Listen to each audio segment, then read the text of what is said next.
21वां question है 6.5 का, जहां हमें आयतन दिया गया है। सभी बंद बेलनाकार डिब्बे हैं, जिसमें से हमें न्यूनतम पृष्ठ क्षेत्रफल वाले डिब्बे की विमाएं ज्ञात करनी है। तो सबसे पहले यहाँ पर नोट करें, आयतन गिवन है और गिवन जो क्वांटिटी है, जो राशि है, वो क्या मानी जाती है? स्थिर, अचल। और अपना जो फलन है वो क्या हो जाएगा? पृष्ठीय क्षेत्रफल, क्योंकि इसे हमें क्या रखना है? न्यूनतम। क्लियर? विमाएं ज्ञात करनी है। विमाओं से क्या तात्पर्य है? बेलन के अंतर्गत दो विमाएं हैं, हाइट एवं रेडियस, अर्थात हमें त्रिज्या और ऊंचाई ज्ञात करनी है। क्लियर? तो सबसे पहले हम मान लेते हैं विमाओं को। माना बेलन जो डिब्बा है बेलनाकार है, बेलन की त्रिज्या, वृत्ताकार भाग की त्रिज्या r एवं ऊंचाई h है। तब आयतन v से रिप्रेजेंट किया है आयतन को,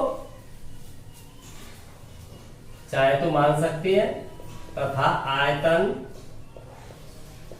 v एवं पृष्ठीय क्षेत्रफल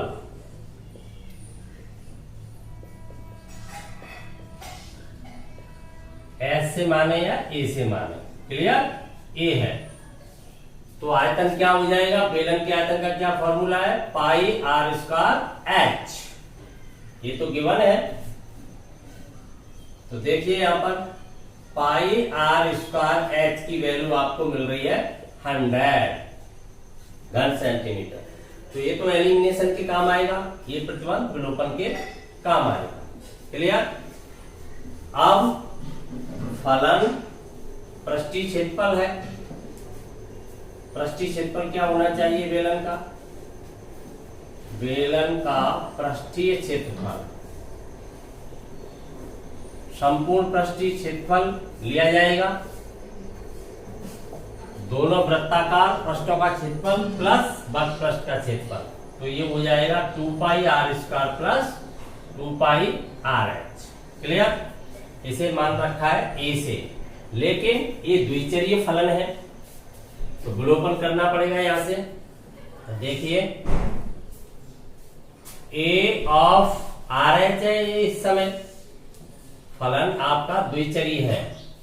तब इसे हम एक चरी बनाने के लिए समीकरण 1 से यहां पर h का मान लगाएंगे, क्योंकि यदि हमने r का मान निकाला तो हमें यहां भी लगाना पड़ेगा, या वर्गमूल में लगाना पड़ेगा, तो h का मान आसानी से प्राप्त किया जा सकता है 1 से।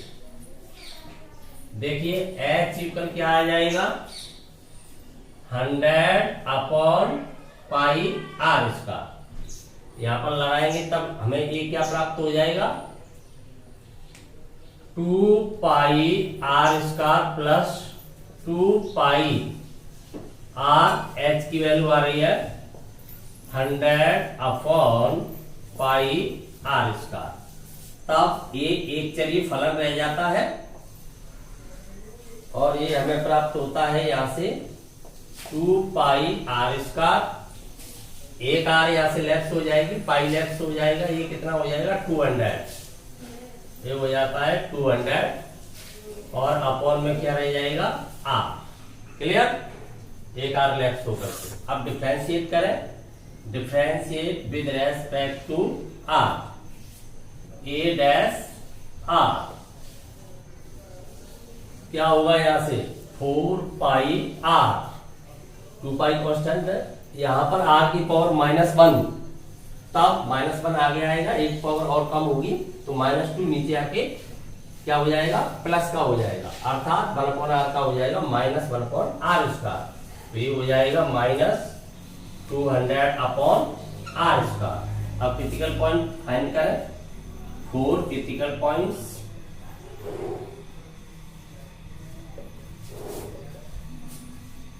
a डैश क्या होना चाहिए? अब प्लस 0 इक्वल 0। देखिए यहां से मान निकालेंगे तो r स्क्वायर एलसीएम आ जाएगा तब ये हो जाएगा 4 pi r cube minus 200 upon r square equal 0। Solve करेंगे, मल्टीप्लाई कराएंगे, क्रॉस मल्टीप्लाई, आर स्क्वायर 0 में गया, यहां से 4 कॉमन लेंगे, वह भी 0 में चला जाएगा। अपने पास केवल बचेगा पाई आर क्यूब माइनस 50 इक्वल 0। अब आर क्यूब इक्वल क्या हो जाएगा 50 बटे पाई, तो इससे आर का मान क्या फाइंड हो जाएगा 50 बटे पाई का क्यूब रूट हो जाएगा घनमूल 1/3 पावर हो जाएगी। तो ये आर की वैल्यू आ गई, एक विमा प्राप्त हो गई। अब दूसरी विमा प्राप्त करने के लिए एच समीकरण 1 में आर का मान लगा के एच फाइंड कर लेंगे, परंतु उससे पहले हमें यह प्रूव करना होगा आर इक्वल इतने पर क्षेत्रफल है, जो पृष्ठीय क्षेत्रफल है वो कैसा होना चाहिए न्यूनतम। तो इसके लिए हमें अवकलज परीक्षण का प्रयोग करना है। तो यहाँ पर द्वितीय अवकलज आसानी से प्राप्त हो रहा है, तो हमें सेकंड डेरिवेटिव टेस्ट लगाना चाहिए। तो देखिए पुनः द्वितीय अवकलज करने पर a double dash at R, द्वितीय अवकलज करें इसका, तो ये तो 4 पाई हो जाएगा, r का 1 हो जाएगा, r के रेस्पेक्ट में कर रहे हैं। यहां पर करेंगे तो r की पावर -2 हो जाएगी, -2 मल्टीप्लाई में आएगा तो ये प्लस हो जाएगा, प्लस और ये कितना हो जाएगा 400 हो जाएगा। क्लियर? और एक पावर और बढ़ जाएगी तो ये हो जाएगा r3। ये फाइंड हुआ। अब जो बिंदु है r इक्वल 50 बटे पाई का घनमूल, वो यहाँ पर लगाएंगे तो हम देख पा रहे हैं ये दोनों ही पॉजिटिव फैक्टर है, वो भी पॉजिटिव है, तो कैसा आएगा पॉजिटिव ही आएगा। a double dash at r की वैल्यू है आपकी 50 बटे पाई का घनमूल, इस पे वैल्यू निकालना चाहते हैं तो क्या आएगी वैल्यू पॉजिटिव, सीधी प्राप्त हो रही है, सीधा लिखकर पॉजिटिव आ रही है, तो बहुत कैसी फाइंड हो रही है पॉजिटिव। क्लियर? तो कैसा हो गया मिनिमम, अर्थात जो पृष्ठीय क्षेत्रफल है वो कैसा है न्यूनतम है। अब दूसरी विमा फाइंड करें। अब समीकरण 1 से देखिए h इक्वल क्या आ जाएगा, r की वैल्यू यहां पर रखेंगे, ये चल रहा है आपका 100 अपॉन पाई, स्क्वायर करेंगे, इसका स्क्वायर करेंगे, घात में मल्टीप्लाई करेंगे 2/3 हो जाएगी। तो यहाँ पर आपकी 50 की पावर कितनी हो जाती है 50 अपॉन पाई की पावर 2/3, 1/3 का वर्ग करेंगे, घात में गुणा कर लेंगे 2/3 हो जाएगा। अब इसे सॉल्व करें, देखिए अलग अलग पावर आएगी, 50 की पावर 2/3 अपॉन पाई की पावर 2/3। यहाँ पाई की पावर 1 है तो 1 में से 2/3 लेफ्ट हो जाएगी, तो कितनी बचेगी यहाँ पर 1/3। तो ये आपके पास रह जाएगा 50, ध्यान से समझना, या पाई की पावर रह जाती है आपकी 1/3। कितनी पावर रहेगी 1/3, 2/3। 50 पर पावर रह जाएगी 2/3। 50 पर कितनी पावर रह जाएगी 2/3। 50 की पावर रह जाती है आपकी 2/3। अब इसे सॉल्व करें, सॉल्व करोगे तो इसे कैसे लिख सकते हो 100 को 2 इंटू 50 अपॉन पाई पावर 1/3 चल रहा है, इंटू में चल रहा है आपका 50 की पावर 2/3। देखिए 50 की पावर 2/3, यहाँ 50 की पावर 1 है, ऊपर जाके ये माइनस की होके 1 से सब्ट्रैक्ट हो जाएगी, तो कितनी बचेगी 1/3। तो आपके पास रह जाएगा 2 इंटू 50 की पावर 1/3 अपॉन में चल रहा है पाई की पावर 1/3। तो यहाँ से क्या फाइंड हो जाएगा हमें, यहाँ से हमें सीधा फाइंड हो रहा है, देखिए a की घात समान है, एक साथ लिख दूंगा, तो 2 इंटू 50 बटे पाई की पावर 1/3। अर्थात क्या फाइंड हुआ हमें, जो अपनी रेडियस थी वो रेडियस का दोगुना हो गया, हाइट क्या हो गई रेडियस की दोगुनी हो गई, हाइट व्यास के बराबर हो गई। क्लियर? यही विमाएं ही हमें फाइंड करनी थी, अतः हम एक साथ लिख सकते हैं। अतः आर इक्वल फाइंड हुआ है हमें 50 बटे पाई की पावर 1/3 एवं एच इक्वल हमें फाइंड हुआ है, एच इक्वल क्या फाइंड हुआ है 2r 50 बटे पाई की पावर 1/3 का 2 गुना। क्लियर, समझ में आ गया। एक बार फिर ध्यान देंगे, हमें आयतन दिया गया था बंद बेलनाकार डिब्बा का, जो चीज दी जाती है वो विलोपन के काम आता है, वह प्रतिबंध अर्थात वो स्थिर मानी जाती है, अचर मानी जाती है। तब सभी डिब्बों में उस डिब्बे की विमाएं हमें ज्ञात करनी थी जिसका पृष्ठीय क्षेत्रफल न्यूनतम था। तो पृष्ठीय क्षेत्रफल क्या हो जाएगा, अपना फलन हो जाएगा। तो हमने यहाँ पर विमाओं को मान लिया, सबसे पहले माना बेलन की त्रिज्या r जो बेलनाकार डिब्बा है एवं ऊंचाई h, आयतन हुई पृष्ठीय क्षेत्रफल को a मान लिया। तब वॉल्यूम ये हो जाएगा, इसकी वैल्यू हमें फाइंड है, एक इक्वेशन फाइंड हुआ। अब बेलन का पृष्ठीय क्षेत्रफल, संपूर्ण पृष्ठीय क्षेत्रफल ये होता है, ये द्विचरीय फलन है। प्रतिबंध 1 के द्वारा हमने h को एलिमिनेट कर दिया, एक चरीय फलन बन गया r में। अवकलन किया, क्रिटिकल पॉइंट फाइंड किए, क्रिटिकल पॉइंट फाइंड करने के बाद ये पता लगाया r इक्वल जो वैल्यू आ रही है उस पर पृष्ठीय क्षेत्रफल कैसा होना चाहिए, न्यूनतम। तो इसके लिए द्वितीय अवकलन प्राप्त किया, द्वितीय अवकलन की वैल्यू कैसी आ रही है, पॉजिटिव आ रही है, तो न्यूनतम होगा, मिनिमा निम्नलिखित वाला बिंदु है। उसके बाद हमने r की वैल्यू समीकरण 1 में पुट कर दी, जिससे h की वैल्यू आ गई। हमें यही फाइंड करनी थी विमाएं, r और h दोनों की वैल्यू आ गई। समझ में आ गया, कोई शक?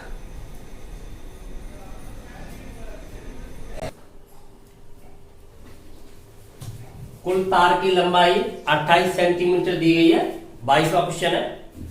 कुल तार की लंबाई कितनी दी गई है, 28 सेंटीमीटर। तब हमें इसके 2 टुकड़े करने हैं, एक टुकड़े से वर्ग एवं दूसरे टुकड़े से वृत्त का निर्माण करना है। परंतु यहां कंडीशन है, दोनों का सम्मिलित क्षेत्रफल कैसा होना चाहिए, न्यूनतम होना चाहिए। तो दोनों का सम्मिलित क्षेत्रफल से क्या तात्पर्य है, दोनों का क्षेत्रफल ऐड कर लेंगे, दोनों का क्षेत्रफल जोड़ने के बाद जो फलन प्राप्त होगा वो फलन कैसा करना है, न्यूनतम। तो यहां पर फलन क्या है, दोनों के क्षेत्रफल का योगफल अपना फलन बन जाएगा। कुल लंबाई हमें दी गई है, तो मान लेंगे एक टुकड़ा x सेंटीमीटर का है, तब दूसरा टुकड़ा कितना होगा, 28 माइनस x का हो जाएगा। यदि आप ऐसे मानते हो एक टुकड़ा x एवं दूसरा टुकड़ा y है, तब x प्लस y इक्वल 28 हो जाएगा। तो बाद में y को एलिमिनेट कर लिया जाएगा। यदि आप पहले से ही एलिमिनेट करके चलते हो, एक को x दूसरे को 28 माइनस x, तब हमें एलिमिनेशन की आवश्यकता नहीं होगी, चाहे कैसे भी कर सकते हैं। तो देखिए, माना एक टुकड़े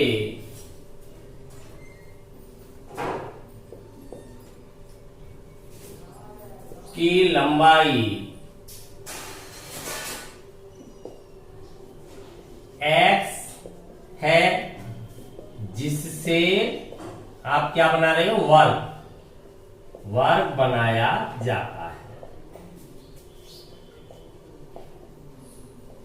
तब दूसरे टुकड़े की लंबाई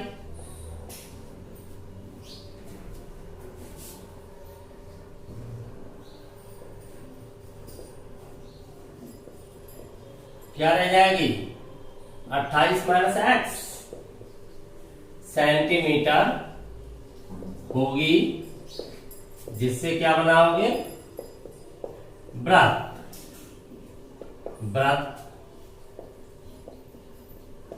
बनाया जाता है।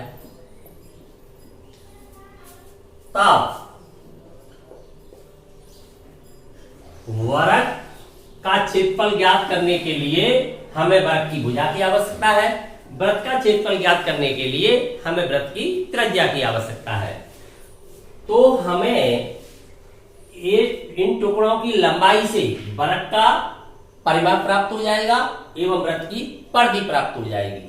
परिमाप की सहायता से हम भुजा ज्ञात कर लेंगे, परिधि की सहायता से हम त्रिज्या ज्ञात कर लेंगे, उसके बाद हमें क्षेत्रफल प्राप्त हो जाएगा। क्लियर? तब वृत्त का परिमाप क्या होना चाहिए, जितनी लंबाई की टुकड़े से आप वर्ग बनाओगे, जैसे आप देख रहे हो, आप तार को इस प्रकार से मोड़ के वर्ग बनाओगे तो परिमाप क्या हो जाएगा, तार की लंबाई के बराबर हो जाएगा। शेष टुकड़े से आप वृत्त बनाओगे तब वृत्त की परिधि शेष टुकड़े की लंबाई के बराबर हो जाएगी। क्लियर? तो वर्ग का परिमाप क्या होना चाहिए, इस लंबाई के बराबर होना चाहिए, जिससे बनाया गया है उसे x होना चाहिए। परंतु हम जानते हैं परिमाप का फॉर्मूला क्या होता है, 4 गुणा भुजा, भुजा का 4 गुना, चारों भुजाओं का योग परिमाप, युगल x। तो इससे क्या प्राप्त हो जाएगी, वर्ग की भुजा। वर्ग की भुजा कितनी आ गई, x/4। क्लियर? कितने सेंटीमीटर आ गई, तो इससे वर्ग का क्षेत्रफल ज्ञात किया जा सकता है। इसलिए वर्ग का क्षेत्रफल आपका क्या हो जाएगा, भुजा स्क्वायर, वर्ग का क्षेत्रफल होता है भुजा स्क्वायर, तो ये फाइंड हो जाएगा x/4 का होल स्क्वायर। तथा वृत्त की परिधि, सर्कमफेरेंस ऑफ ए सर्किल क्या होती है, 2πr, 2πr। परंतु वृत्त की परिधि का फॉर्मूला होता है 2πr। तो 2πr किसके बराबर हो जाएगी वैल्यू, 2πr हो जाएगी शेष टुकड़े की लंबाई के बराबर, जो कितना है 28 - x। क्लियर? इससे रेडियस फाइंड हो जाएगी, 2π डिवाइड में चला जाएगा, 28 - x/2π। जब रेडियस फाइंड हो जाएगी तो एरिया भी फाइंड हो जाएगा। इसलिए वृत्त का क्षेत्रफल क्या होना चाहिए, वृत्त का क्षेत्रफल होता है πr²। तो ये फाइंड हो जाएगा, पाई आर की वैल्यू आ रही है 28 - x/2π का होल स्क्वायर। क्लियर? ये फाइंड हुआ। इसे और सॉल्व करना चाहे तो देखिए, नीचे π² आएगा, एक पाई लेफ्ट हो जाएगी, तो क्या रह जाएगा अपने पास, अलग अलग करना चाहेंगे तो यहां से एक पाई लेफ्ट काटोगे तो ये रह जाएगा अपने पास 28 - x। ये π² था तो पाई रह गया अकेला, यहां से पाई हटा सकते हो, तो यहां पर रह जाएगा, ये तो होल स्क्वायर में रह जाएगी राशि, और ये बाहर निकाला आपने तो ये 4πr² निकलेगा, तो 4 तो रह जाएगा, परंतु पाई रह जाएगा, π² एक यहां से लेफ्ट हो जाएगा। ये प्राप्त हो गया आपको वृत्त का क्षेत्रफल। अब अपना फलन चूज करें। अब सम्मिलित क्षेत्रफल, दोनों का कैसा क्षेत्रफल चाहिए, सम्मिलित, दोनों का सम्मिलित क्षेत्रफल, वर्ग एवं वृत्त का सम्मिलित क्षेत्रफल, यही अपना फलन है। सम्मिलित क्षेत्रफल को कोई भी सिंबल दे सकते हैं, मान लें a, माने s, जो भी माने a मान लेता हूं। ये तो ऑलरेडी एक चरी फलन आ रहा है, क्यों कि हमने 28 - x कर रखा है दूसरे टुकड़े को। यदि x y करते तो गुणनफल बाद में करना होता। तो a(x) इक्वल, दोनों क्षेत्रफलों को जोड़ दें तो वर्ग का क्षेत्रफल आपके पास आ रहा है x² / 16 हो जाएगा, प्लस ये आपका वृत्त का क्षेत्रफल कितना आ रहा है, 28 - x का होल स्क्वायर अपॉन 4π। ठीक है? अब अवकलन करना चाहिए, तो देखिए अवकलन करोगे तो क्या फाइंड होगा आपका अवकलन, एम्प्लाइज a' इक्वल, कीजिए अवकलन, यहां से 2x आएगा, 2 से साथ ही इसे डिवाइड कर सकते हो, तो कितना बचेगा अपने पास, x/8 रह जाएगा, ये 2x आएगा अवकलन, 16 यहाँ कांस्टेंट रहेगा तो 2 से डिवाइड कर दिया मैंने, तो x/8 रह जाएगा। ठीक इसी प्रकार से यहां करोगे अवकलन, तो यहां ध्यान दीजिए, ये तो कांस्टेंट है, स्थिर बना रहेगा। इसका करोगे x के नजरिए से देखे हुए इसे तो 2x होगा, परंतु x नहीं है, ये 28 - x है, इसका भी करना पड़ेगा, तो 28 का तो 0 हो जाएगा, -x का करोगे तो -1 आएगा, तो इसलिए क्या हो जाएगा, नेगेटिव हो जाएगा। तो माइनस और 2 यहां पर आएगा, तो 2 से आप चाहो तो इसे साथ ही डिवाइड कर सकते हो, तो 2π रह जाएगा ये। तो यहाँ पर हमें क्या फाइंड होगा, फिर 28 माइनस एक्स अपॉन 2 आएगा तो 2 से डिवाइड कर दूंगा तो 2 पाई रह जाएगा, यही प्राप्त होगा। ठीक है, -1 इसलिए माइनस आ गया। अब 4 क्रिटिकल पॉइंट क्रांतिक बिंदुओं को ज्ञात करें।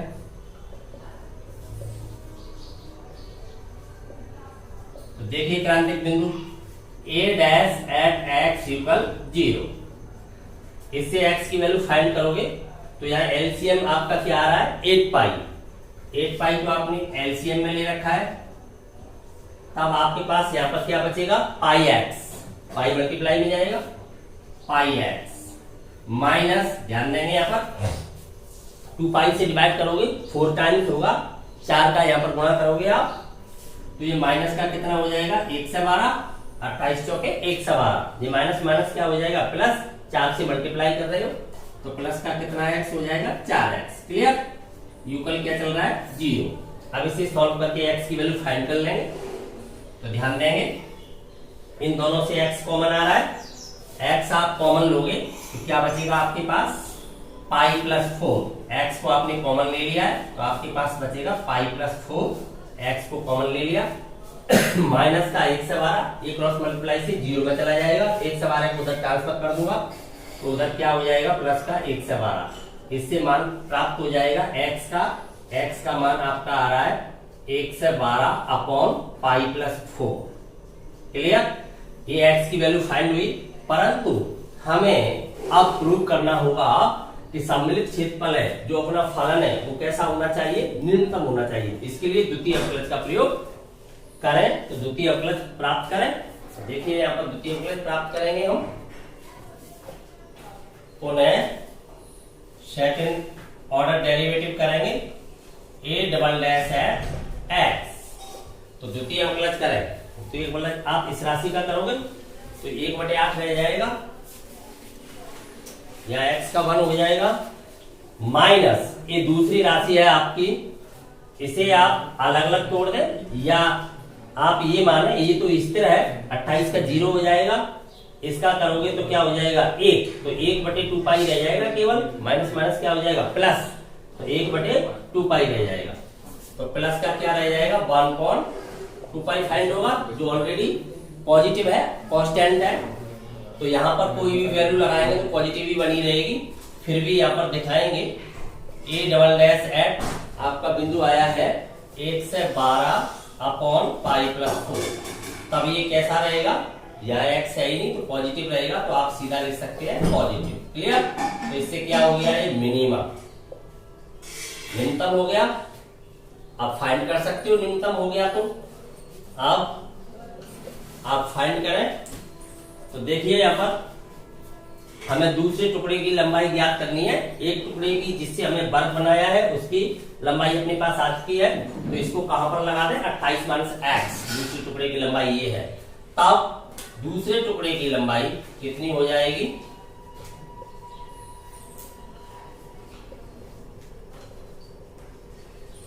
देखिए दूसरे टुकड़े की लंबाई आपकी 28 माइनस एक्स है, 28 माइनस एक्स, तो 28 माइनस एक्स है तो आप यहाँ पर मान लगाओगे, x का मान कितना है आपके पास 1 से 12 अपॉन पाई प्लस 4, कैलकुलेशन करें इसे तो कैलकुलेट करोगे तो ये मल्टीप्लाई में आएगा, एलसीएम आपका पाई प्लस 4 आ जाएगा, यहां से मल्टीप्लाई करोगे तो 28 पाई, ये तो 28 पाई हो गया, माइनस 28 चौके 1 से 12, तो प्लस का 1 से 12 और माइनस का 1 से 12 आपके पास है, तो ये लेफ्ट हो जाएंगे, तो केवल क्या प्राप्त होगा 28 पाई 28 pi upon pi plus 4 centimetre. तो दोनों लंबाई हमें प्राप्त हो चुकी है, अतः हम कह सकते हैं 1 से 12 अपॉन पाई प्लस 4 लंबाई से क्या बनाया जाएगा वर्ग, एवं 28 पाई अपॉन पाई प्लस 4 लंबाई से क्या बनाया जाएगा वृत्त। क्लियर, तो वृत्त के लिए ए लंबाई रखी जाए, वर्ग के लिए ए लंबाई रखी जाए, इतना सेंटीमीटर लंबाई इसके लिए रखेंगे, इतना सेंटीमीटर लंबाई इसके लिए होनी चाहिए। क्लियर, तो दोनों लंबाई हमें प्राप्त हो गई, समझ में आ गया। एक बात फिर ध्यान दें, इस क्वेश्चन के अंतर्गत सबसे महत्वपूर्ण दो ही बातें हैं, सबसे पहली बात यह है विलोपन के लिए प्रतिबंध। दूसरी बात है अपना फलन। तो फलन वह राशि होती है जो उच्चतम या न्यूनतम की जाती है। तो यहाँ पर सम्मिलित क्षेत्रफल को हमें क्या करना था, न्यूनतम, इसलिए दोनों का क्षेत्रफल हमने जोड़ लिया, जोड़ के अपना फलन प्राप्त कर लिया। परंतु क्षेत्रफल प्राप्त करने के लिए हमें जिन विमाओं की आवश्यकता होगी भुजा एवं त्रिज्या की, वो कहां से फाइंड होंगी, इस लंबाई से वृत्त का तो परिमाप प्राप्त हो जाएगा, वृत्त की परिधि प्राप्त हो जाएगी, परिमाप के सूत्र के द्वारा भुजा आ जाएगी, परिधि के सूत्र के द्वारा त्रिज्या आ जाएगी, उसके बाद क्षेत्रफल आ जाएंगे, दोनों को जोड़ लिया जाएगा, फलन आ जाएगा, अपलन करेंगे, क्रिटिकल पॉइंट फाइंड होंगे, क्रिटिकल पॉइंट फाइंड होंगे, तब हमें परीक्षण से पता करना पड़ेगा मिनिमम होना चाहिए वहां पर अपना फलन। तो परीक्षण से पता किया, पता करने के बाद दूसरी विमा भी प्राप्त हो जाएगी। कोई शक? क्वेश्चन नंबर 23, यहां पर हमें एक गोला दिया गया है जिसकी त्रिज्या कैपिटल आर दी गई है, अर्थात यह एक स्थिर राशि हो जाएगी जो एलिमिनेशन के काम आएगी। तब हमें गोले के अंतर्गत विशालतम शंकु, विशालतम शंकु से क्या तात्पर्य है, शंकु का आयतन उच्चतम होना चाहिए, अर्थात शंकु का आयतन अपना फलन है। क्लियर? एलिमिनेशन के लिए त्रिज्या का प्रयोग किया जाएगा, गोले की त्रिज्या दी गई है, फलन प्राप्त करने के लिए शंकु का आयतन लिया जाएगा। क्लियर? हमें सिद्ध करना है शंकु का आयतन है गोले के आयतन का 8/27 गुना होता है, अर्थात किसी गोले के अंतर्गत आप बड़े से बड़े शंकु का निर्माण करोगे तो यह तभी संभव है जब शंकु का आयतन गोले के आयतन का 8/27 गुना रहेगा। तो चलिए प्रूव करते हैं। तो सबसे पहले शंकु के लिए विमाएं मान लें। शंकु के अंतर्गत जिन विमाओं की आवश्यकता है उन्हें मान लेते हैं। माना शंकु जो गोले के अंतर्गत निर्मित हो रहा है, शंकु की ऊंचाई h, त्रिज्या वृत्ताकार भाग की त्रिज्या r एवं आयतन v है। क्लियर? तब देखिए यहां पर एक प्रतिबंध की हमें आवश्यकता है जो r के पदों में होना चाहिए, कैपिटल R के पदों में, जिससे हम r अथवा h में से किसी एक को एलिमिनेट कर सकें। तो सबसे पहले उस प्रतिबंध को ज्यामिति के द्वारा प्राप्त करते हैं। तो यहां पर इस चित्र को देखिए, हम देख पा रहे हैं ये O गोले का क्या है, केंद्र, सेंटर है। O से किसी भी बिंदु को मिलाएं, A को अथवा C को, दोनों का मान समान होना चाहिए, रेडियस के बराबर होनी चाहिए। तो OC भी रेडियस है, OA भी रेडियस हो गई है। क्लियर? अब हम देख पा रहे हैं समकोण त्रिभुज, ये कैसा त्रिभुज है, राइट एंगल ट्राइंगल, समकोण त्रिभुज ODC में पाइथागोरस प्रमेय से क्या होना चाहिए, OD square plus DC square equal होना चाहिए OC स्क्वायर। तो एक प्रतिबंध यहां से हमें प्राप्त होगा। तो देखें समकोण त्रिभुज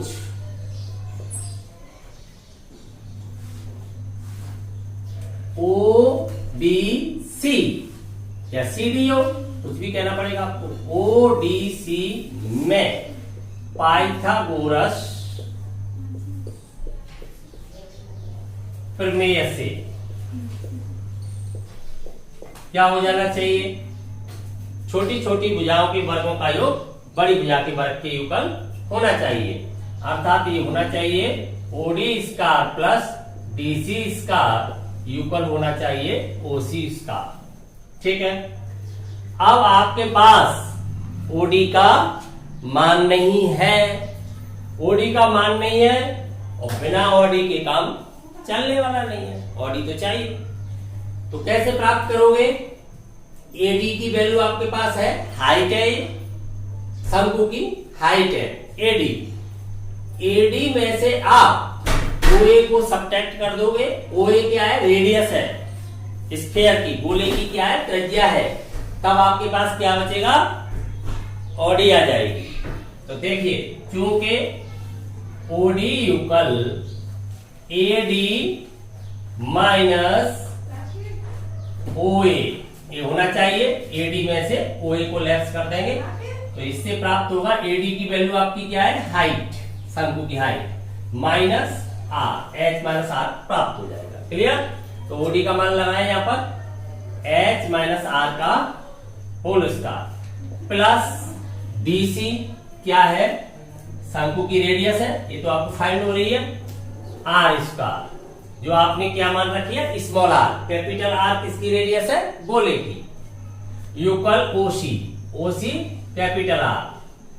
सॉल्व करें इसे आगे, इसका होल स्क्वायर ओपन करोगे तो क्या आएगा, H square minus 2HR plus R square plus small R square equal R square. देखिए यहां से क्या प्रतिबंध प्राप्त हो जाएगा आपको, यहां से आपको प्राप्त हो रहा है एम्प्लाइज आर स्क्वायर से आर स्क्वायर सीधा लेफ्ट हो जाएगा, तो अपने पास केवल यही रह जाएगा H square minus 2RH plus small R square equal 0। इससे हम किसकी वैल्यू फाइंड कर सकते हैं, आर स्क्वायर की वैल्यू सीधी फाइंड हो जाएगी इससे, तो इससे हमें फाइंड हो जाएगा आर स्क्वायर इक्वल प्लस हो जाएगा उधर 2RH minus H square. Equation first elimination के लिए प्रयोग करेंगे इसका। देखिए अब अपना फलन चुनते हैं, फलन क्या होना चाहिए, यहाँ पर आयतन को क्या करना है, उच्चतम, तभी तो विशालतम शंकु प्राप्त होगा, विशालतम, उच्चतम, महत्तम, अधिकतम सभी की बात को व्यक्त करते हैं।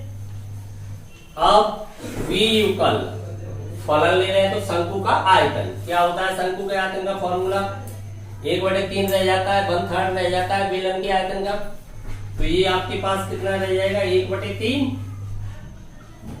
पाई आर स्क्वायर एच, ये फाइंड होगा। अब यहां पर देख रहे हैं ये द्विचरीय फलन है, तो एक चर को हमें एलिमिनेट करना पड़ेगा, v ऑफ आर एच अर्थात द्विचरीय फलन है, तो एक चर को हम एलिमिनेट करते हैं, तो v ऑफ क्या रह जाएगा, h, आर स्क्वायर की वैल्यू डाल रहे हैं यहां से। देखिए h की वैल्यू निकालना यहां से संभव नहीं है, क्योंकि आप h कॉमन लोगे तो यहाँ h स्क्वायर है, फिर भी h रह जाएगा, उधर डिवाइड में पहुंच जाएगा, तो हम आर स्क्वायर की वैल्यू यहाँ पर रिप्लेस कर रहे हैं, तब ये क्या प्राप्त होगा, v ऑफ h, केवल एक चरिय रह जाएगा h के पदों में, π/3 आर स्क्वायर की value 2RH minus H square, multiply में कौन बचा, h। अब ध्यान देंगे यहाँ पर क्या प्राप्त हो रही है ये वैल्यू, h को अंदर मल्टीप्लाई करा दें, यदि मल्टीप्लाई नहीं कराओगे तो आपको लेनिन नियम लगाना पड़ेगा, गुणन नियम लगाना पड़ेगा, गुणन नियम में समय अधिक लगेगा, जबकि एग्जाम के अंतर्गत सबसे अधिक अर्थात ये कहा जाए समय तो अमूल्य है, उसकी कीमत क्या है, समय महत्वपूर्ण होता है, तो समय बचाने के लिए हमें क्या कर लेना चाहिए, एच से मल्टीप्लाई कर लेना चाहिए, π/3 2R भी है अपॉन 3 मल्टीप्लाई कर दिया मैंने, h का भी आएगा मल्टीप्लाई, π/3 का भी जा रहा है, h का आएगा तब h क्या हो जाएगा, यहाँ पर h स्क्वायर हो जाएगा माइनस π/3 ये हो जाएगा h3। क्लियर, मल्टीप्लाई इधर से h का हुआ है, इधर से π/3 का हुआ है, तो 2πr h, h यहां से मिलेगा तो h square by 3 minus π/3 h3। अब डिफरेंशिएट करेंगे इसे, तो देखो डिफरेंशिएट करते हैं, एम्प्लाइज v डैश h अलग अलग पदों में हो जाएगा, तब यहां पर क्या आएगा, ये तो कांस्टेंट है 2πr, तो h स्क्वायर का होगा तो 2h होगा, 2h होगा तो यहाँ पर 4 हो जाएगा, तो ये हो जाएगा 4π/3 RH माइनस यहाँ पर होगा 3h स्क्वायर, 3 से 3 लेफ्ट हो जाएगा, तो अपने पास केवल कितना बचेगा, फिर πh स्क्वायर ही बचेगा, 3h होगा, 3 से 3 लेफ्ट हो गया, ये आ गया आपके पास। क्लियर, अब 4 क्रिटिकल पॉइंट, आपको क्रिटिकल पॉइंट फाइंड करने हैं। देखिए 4 क्रिटिकल पॉइंट्स, क्रांतिक बिंदुओं को याद करने के लिए V डैश H क्या होना चाहिए, 0। जब इसे 0 के बराबर रखोगे तो यहां से मैं देख रहा हूं H कॉमन आ रहा है, H को मैंने कॉमन ले रखा है, H को कॉमन ले लिया तो क्या बचेगा आपके पास, 4 पाई r बाई 3, क्लियर। माइनस यहां पर आपके पास H भी कॉमन आ रहा है, पाई को भी कॉमन ले सकते हो, पाई H ले लिया आपने, तो यहां से पाई हटा दो, केवल आपके पास 4r/3 रह जाएगा। माइनस अगले स्टेप में आपके पास रह जाएगा H, यूकल चल रहा है 0, तो यहां से H की पाई 0 में चला जाएगा, H की 2 वैल्यू फाइंड हो रही है, H इक्वल 0 एंड दूसरी वैल्यू आपकी H इक्वल क्या आ जाएगी, 4r/3, क्लियर। परंतु हमें पता है H इज नॉट इक्वल 0, क्यों, हाइट जब 0 हो जाएगी शंकु का, हम शंकु को विशालतम प्रूव करना चाहते हैं, विशालतम, जबकि H इक्वल 0 हो जाएगी तो शंकु का निर्माण ही संभव नहीं होगा, इसलिए हाइट 0 तो हो नहीं सकती है, तो फिर क्या हो सकती है, 4r/3, गोले की त्रिज्या का 4/3 गुना हो सकती है। अब हमें ये देखना है जो H की वैल्यू 4r/3 आ रही है, क्या वास्तव में यहां पर आयतन उच्चतम हो पा रहा है, तो इसके लिए हमें अवकलज परीक्षण लगाना होगा। तो देखिए द्वितीय अवकलज परीक्षण का प्रयोग करेंगे तो दूसरा अवकलज, सेकंड ऑर्डर डेरिवेटिव हमें फाइंड कर लेना चाहिए। पुनः द्वितीय अवकलन करने पर V double dash of H, ये V डैश H है, तब यहां पर H का एक हो जाएगा, ये कांस्टेंट 4 पाई r/3, यही प्राप्त होगा। माइनस यहां से करेंगे तो 2H आएगा, तो ये क्या हो जाएगा, 2 पाई H। अब हमें पता लगाना है H की वैल्यू, इसमें पुट करेंगे, कैसा प्राप्त होना चाहिए, नेगेटिव वैल्यू, नेगेटिव वैल्यू होगी तभी तो मैक्सिमा होगा। तो फाइंड करते हैं, एम्प्लाइज, देखिए V double dash of H की वैल्यू क्या है, 4r/3, यहां पर 4r/3 पुट कीजिए, ये आपका चल रहा है 4 पाई r/3 माइनस 2 पाई मल्टीप्लाई 4r/3, यूकल यहां से 3 एलसीएम आ गया, तब आपके पास क्या रह जाएगा, 4 पाई r माइनस ये कितना हो जाएगा, 8 पाई r/3, नेगेटिव प्राप्त हुआ, माइनस का 4 पाई r/3, कैसी राशि है, नेगेटिव, तो कैसा हो जाएगा, आयतन मैक्सिमम,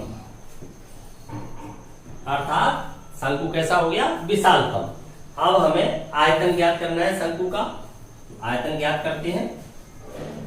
अब शंकु का आयतन,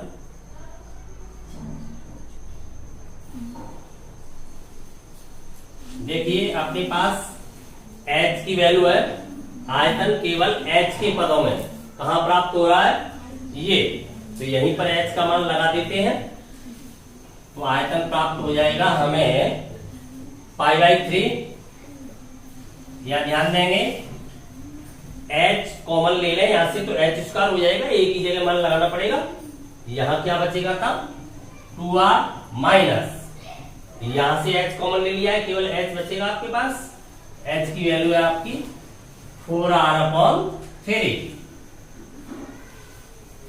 यहां पर क्या हो गया, तब h² हो गया, तो H का स्क्वायर करोगे तो क्या हो जाएगा, 4r/3 का होल स्क्वायर करोगे तो 16, r² अपॉन 3 का स्क्वायर करोगे तो 9, क्लियर। ये वैल्यू आपको फाइंड होगी, अलग कर देता हूं मैं इसको, तो देखिए एम्प्लाइज V यूकल, यहां से एलसीएम लोगे तो कितना हो जाएगा, 6r माइनस 4r, तब आपके पास माइनस का क्या बचेगा, प्लस का बचेगा 2r, ये आपके पास चल रहा है π/3, यहां से 6 हो गया, 6 में से 4 जाएंगे तो 2 बचेगा, तो ये आपके पास बचेगा 2r/3, क्लियर, इनटू आपका चल रहा है 16/9 r²। अब देखिए जो हमें प्रूव करना है, अब जो हमें प्रूव करना है वो 8/27 करना है गोले के आयतन का। तो आप सीधा ये लिखें 8/27 आपका बात रह जाएगा। गोले का आयतन होता है 4/3 पाई r³। फिर जांच करें क्या वास्तव में यही आ रहा है। तो देखें यहां से 16 दूनी 32, यहां से भी देखें 8 चौके 32, या देखिए 9 3 3 9 नाम 81, यहां पर भी देखिए 27 या 81, आपका पाई आ गया। आर क्या हो गया, आर की पावर हो गई 3 r³। क्लियर, यही है। तो इससे हम लिख सकते हैं एम्प्लाइड वी क्या है यहाँ पर, शंकु का आयतन, ये क्या है गोले का आयतन। तो क्या प्राप्त हुआ हमें, शंकु का आयतन किसके युगल हो रहा है, युगल हो रहा है 8/27 इंटू गोले का आयतन। क्लियर, यही सिद्ध करना था। जो विशालतम शंकु है गोले के अंतर्गत बनाया गया है, उसका आयतन गोले के आयतन का 8/27 गुना होता है। क्लियर, अपने आप में थ्योरम है, समझ में आ गया, कोई शक?